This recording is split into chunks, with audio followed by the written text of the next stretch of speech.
Yo, so guys, welcome back to another video. This is a reaction to MrBallen top 3 videos of disturbing backstories, and yeah, we're back with another one of these reactions. I'm doing a lot of these, and we're just going to jump into this video. Hopefully you're going to enjoy. Links are in the description to my Patreon if you want to see extra reactions.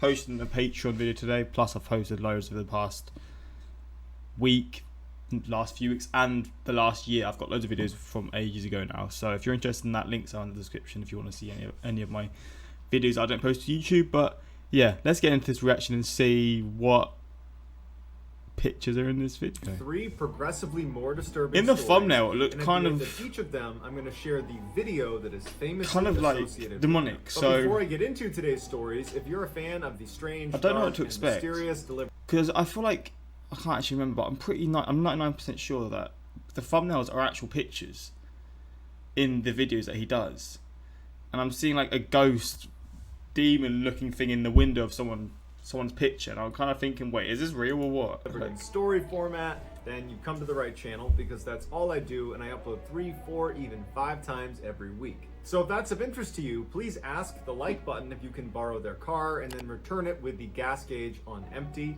Also, please subscribe to this channel and turn on all notifications so you don't miss any of my weekly uploads. Alright, let's get into today's stories.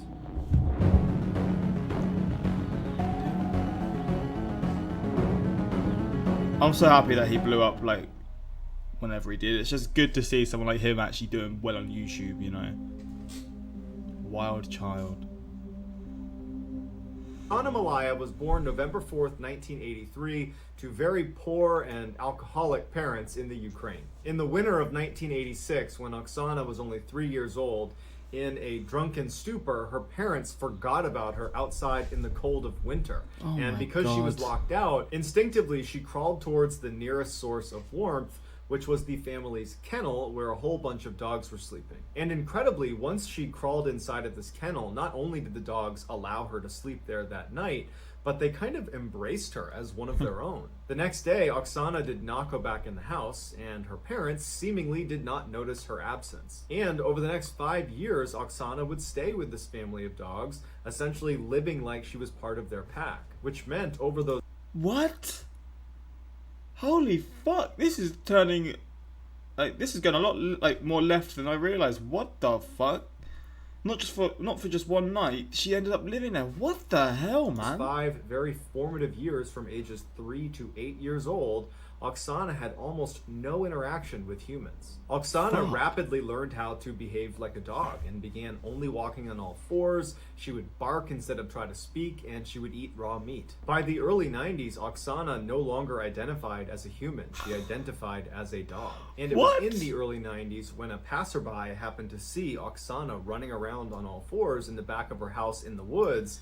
And yeah, you must have been shook, bro. If I saw that, I'm gone, man. I'm not even approaching that person. They called the police. Or dog, should I say. Wondering what was wrong with this person. The police show up, and Oksana's dog family runs out and starts barking at the police to protect Oksana. And Oksana would start barking ferociously to protect herself from being captured. But eventually the police would use meat to lure the rest of the dogs away so they could retrieve the child. When she was taken into custody, doctors saw that she not only had forgotten how to walk on 2 legs, she also couldn't speak. And doctors were concerned that because she had had almost no exposure to human language for all those formative early years, that she might not actually have the capacity to speak. That's crazy, like, when you realize how important it is as a kid to like learn these things, because when you're older it's harder.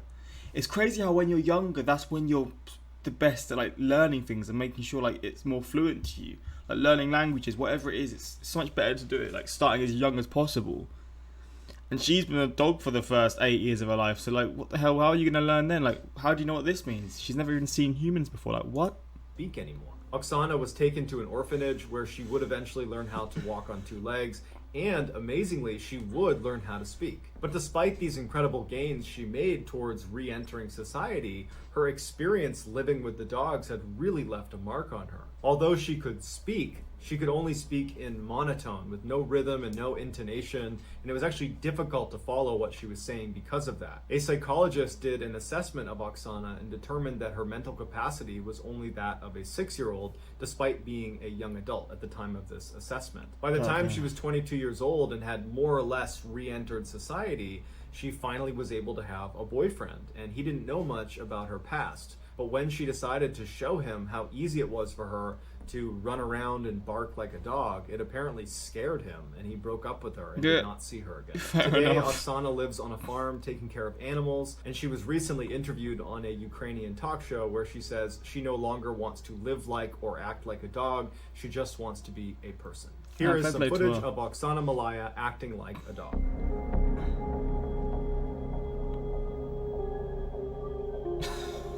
This is crazy. Oh, what the fuck? That was fucking scary, man. After being apart for many years, identical twin sisters Ursula and Sabina Eriksson were finally reunited on May 15th, 2008. Within 24 hours of their long-awaited reunion, the 41-year-old Swedish sisters boarded a ferry for Liverpool, England. They arrived in Liverpool at 8:30 in the morning on Saturday, May 17th. And their first stop was going to the St. Anne's police station, where Sabina would tell them that she's very concerned for the safety of her kids back in Ireland. The police would say, okay, we'll follow up, and they got in touch with their counterparts in Dublin, Ireland, who went over to the house, and everything was fine. So the women leave the police station on foot, and they make their way over to a bus stop, and they ultimately board a bus bound for London at about 11:30 in the morning. So they get in the bus and they start moving, and the driver asks them to take their luggage and put it in the luggage hold. But the women aggressively refuse to give up their luggage, and in fact, they start clutching their luggage against their chest. So the driver starts to feel really uncomfortable about having these two women on the bus. Well, yeah, if they're not giving their luggage to you, you know how it is with people like with backpacks and stuff. Like, yeah, if you're being weird about that, then I can definitely understand why the driver's feeling like that. And ultimately decides to just pull over at a service station outside of the city and tell them to get off the bus. They get off, and the driver ends up calling the police and telling them there's something weird going on with these two women. I don't know what's inside their bags, but you might want to come check it out. As it happened, there was already a police officer at the service station who came right over to the women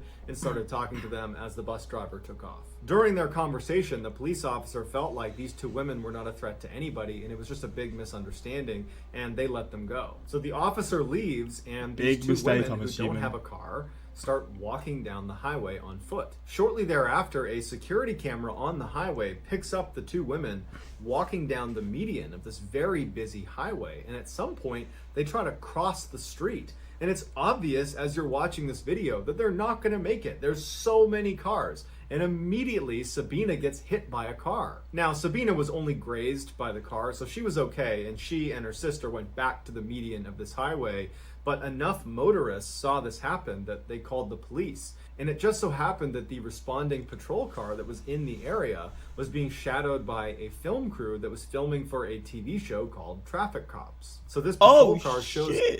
Wait, this is the show in the UK. This is like our version of Live PD, I guess. Up with cameras rolling, and they're able to get the sisters from the median over to the shoulder on the other side of the road. What? And they're talking to them like, what's going on? What are you doing here? And on camera, everything seems totally fine. Like, there is no major issues here. These women were just stranded and were making some bad decisions walking down a highway on foot. Then, all of a sudden, Ursula turns away from the officers and tries to run into traffic. And there are cars whizzing by. They have not stopped traffic. And one of the officers manages to grab her arm, but only gets her jacket, which she's able to wriggle out of before launching into traffic, literally leaping into traffic, and gets hit by a huge truck going 60 miles an hour and gets thrown down the road. Literally a second later, as everyone's like, what is going on? Sabina yells, they're gonna steal your organs! And she leaps into traffic and gets hit by another car. Immediately, police run in the road, they stop traffic, and they go up to Ursula, who was the first to get hit, and they see her legs are definitely broken, but she's alive. As for Sabina, she was totally unconscious, and they didn't know if she was going to make it. When the paramedics finally show up, Ursula, who has the broken legs, fights to sit up, and they're trying to tell... What the fuck? Also, with the one who got hit by a truck, how are you even, like, possibly contemplating she's going to survive? It's it's going at 60 miles per hour. It's a big-ass truck. There's no way any human survive in that. Lay down. You're hurt. You have shattered legs. You're lucky to be alive. Lay down.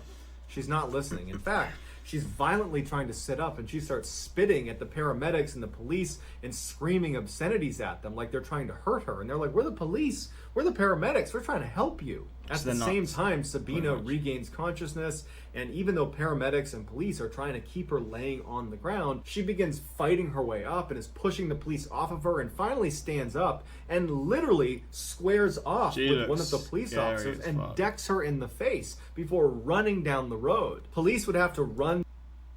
So she's not only just survived, she's now beefing and fighting with the police officers and running off again. Down the road after her and literally surround her as she's got her fists up like she's going to fight anybody that touches her, and they would have to tackle her to the ground and put her in handcuffs just to keep her from hurting herself. Both sisters would be transported to the hospital, and when they got there, they both apparently were acting normal again. Ursula, because of her broken legs, would be admitted to the hospital, and apparently she would stay normal and would eventually make a recovery and would be released. There were no charges pressed against her. As for Sabina, the doctors checked her out, and she didn't appear to have any injuries. So they released her, and she was brought to the police station to be charged for punching the police officer in the face. That day, Sabina would plead guilty to her charges and would be sentenced to 1 day in custody that she served that night. The next day, she was released. So Sabina leaves the police station on foot, and later that night, she's walking down the road when she sees two men walking towards her who were named Glenn and Peter. She stops them and she says, "Hey, I'm looking for a bed and breakfast. Are there any good ones nearby?" And Glenn would say, "You know, it's funny, I own a bed and breakfast. You can stay at mine." Initially, Sabina seemed hesitant, like perhaps this was a trap, but ultimately she agrees, and the three of them go back to Glenn's B&B. Once they got there, Sabina apparently was constantly looking out all of the windows, acting very paranoid, and then at one point she offers the men a cigarette, and the men accept, and she hands them their cigarette, and she's about to light their cigarettes when she suddenly snatches them out of their mouths and says, "Oh, these might be poisoned," and she throws them in the trash. Just before midnight... What the fuck? So she's just genuinely like mental then? Like she's flipping in and out of reality. I don't know what that would be. Is it like schizophrenia? I don't know. But it's like instantly she's in and out of reality. Like, what the hell, man? Peter leaves, and Glenn and Sabina go to sleep in their respective rooms. The next day, Glenn gets up to make tea and food for Sabina, who's downstairs in the kitchen, but Glenn realizes he's out of tea bags. So he goes outside and he hollers to his neighbor Frank and says, "Hey, can I borrow some tea bags?" Frank gives him the tea bags. Glenn goes back inside. About a minute later, Frank recalls seeing Glenn stagger out of the B&B, clutching his stomach, screaming, "She stabbed me." And apparently his last words were, "Frank, take care of my dog," before he ultimately died. What? Frank immediately calls the police, and Sabina immediately leaves the B&B and takes off running. She gets to a highway, and she's running along the side of this highway, and a motorist named Josh sees Sabina running, and she's clutching a hammer that she's repeatedly hitting herself in the head with as she's running. Josh drives well past her and gets out to try to intercept her, but as she's running past him, she pulls a roof tile out of her pocket and throws it and hits Josh in the head. She runs past Josh, who's now clutching his head and can't stop her. She gets to this bridge that overlooks another road, and she leaps off. It's 40 feet to the ground, and when she hits the ground, she breaks both ankles and fractures her skull, but she lives. Bro, why is she still alive, man? Fuck's sake. And narrowly... She's like a flipping... Just a villain. It's like a villain in a flipping superhero like film. Escapes being hit by another car. Eventually, police and paramedics are called, who transfer Sabina to a hospital where she once again is acting totally normal. Nothing like the crazy person that killed Glenn or was throwing roof tiles just hours earlier. Sabina would ultimately be arrested for murdering Glenn, and she would plead guilty to manslaughter. But she gave absolutely no explanation of why any of this happened. It was like she didn't understand and was a different person now. The defense claimed that although Sabina certainly killed Glenn, she should have diminished responsibility because she was suffering from a condition known as folie à deux. It's a French term that means madness of two. And basically, I've heard of this before. Folie. I swear I heard this, and it's like, I don't know where I heard it from, but I've heard this name and it's in something quite big. I don't know. Basically, it only presents itself in identical twins where one... Maybe it was in a video of his before then. One twin has a psychotic break, and they transmit their insanity to the other twin. And amazingly, the prosecution accepted this claim, and they only gave Sabina 5 years for her crimes. Sabina would serve her 5-year sentence and was released in 2011, and to this day is a free woman. Here are some highlights from that film crew that captured Ursula and Sabina acting totally crazy on the side of the highway.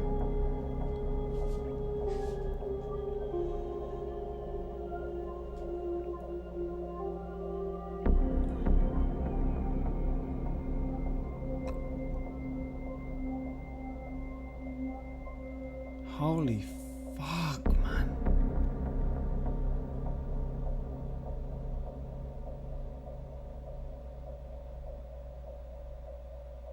Oh shit.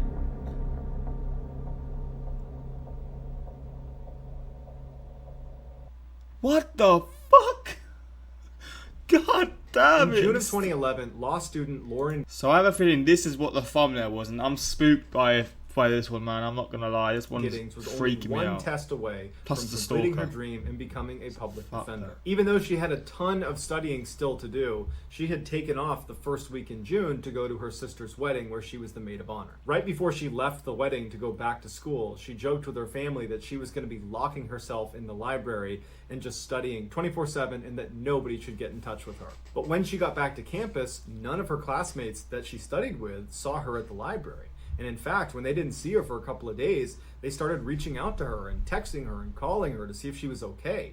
But she never picked up, she never wrote back, and so no one knew what was going on with her. One of Lauren's classmates would reach out to Lauren's sister and would ask her, hey, have you talked to your sister at all? Because we haven't seen her. And Lauren's sister would write back and say, oh no, everything is just fine. Lauren told us before she left the wedding that she was going to be locking herself away and just studying 24/7, so I'm sure everything is just fine. But this classmate wasn't convinced because this felt very uncharacteristic of Lauren to not study at the library and then not to pick up any phone calls or text messages.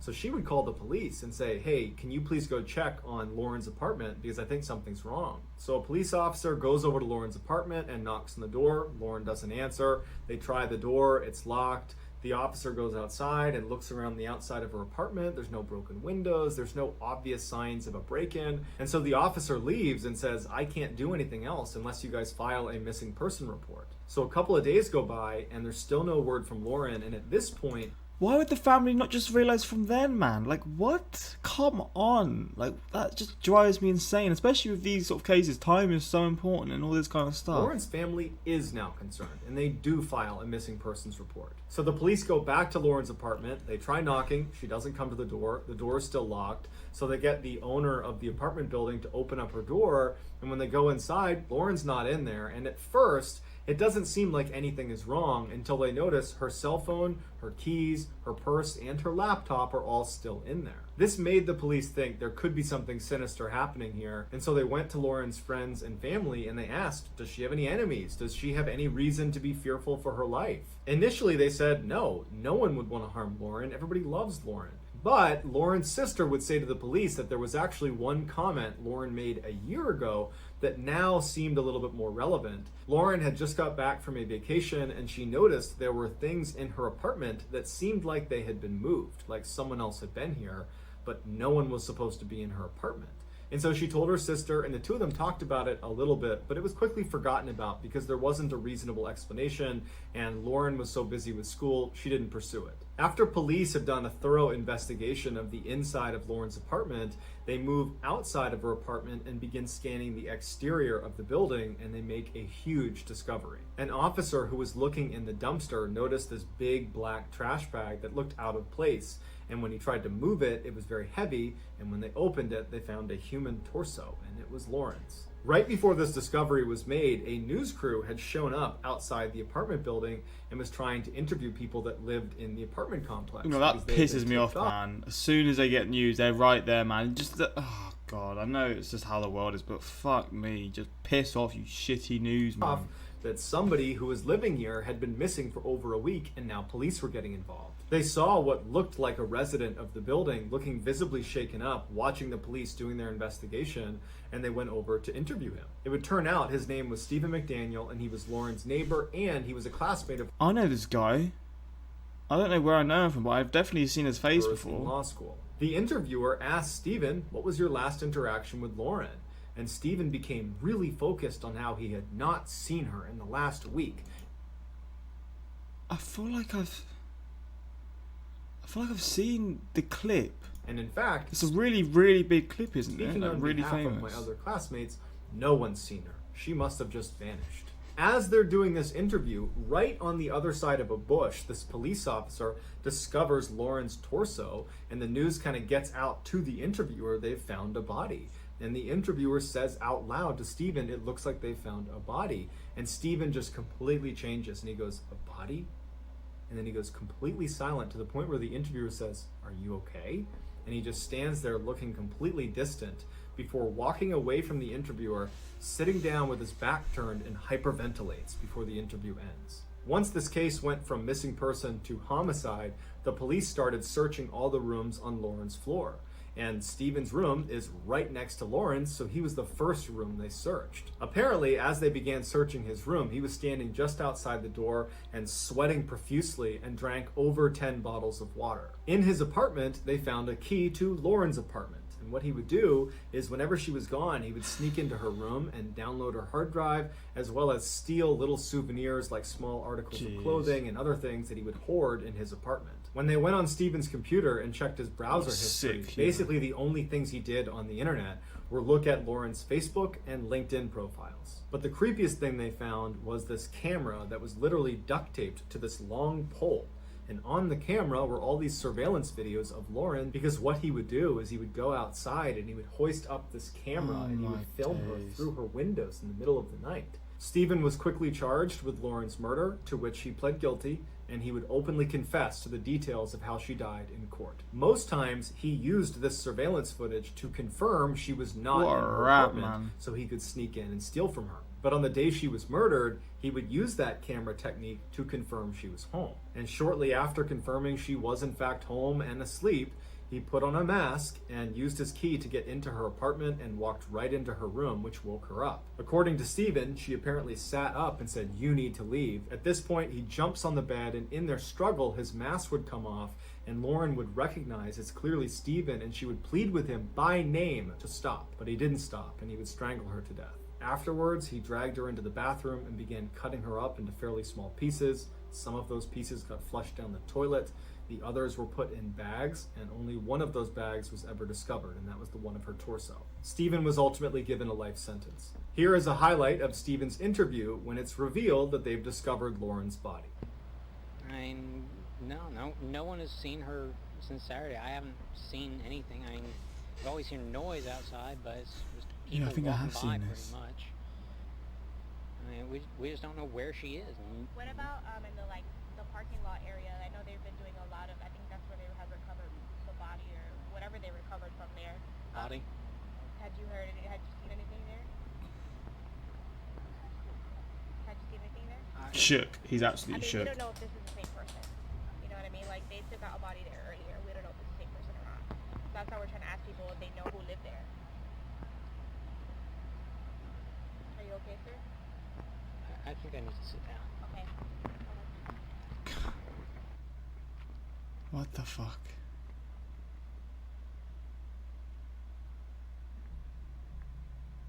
I mean, from your point of view, if you've literally just done that and you just left it out the front door, you can't really expect anything more, can you? So that's going to do it, guys. Let me know what you thought. Oh, not left it, but he left it around the house. Like, what do you expect, man? But you're a sick individual. 3 stories in the comments, and I will pin the best comment. But yeah, man, as always, this video absolutely shocked me, and I mean, these videos of disturbing backstories, pictures of disturbing backstories are crazy. But yeah, hopefully you enjoyed this. If you want more of these, let me know, and next time, subscribe.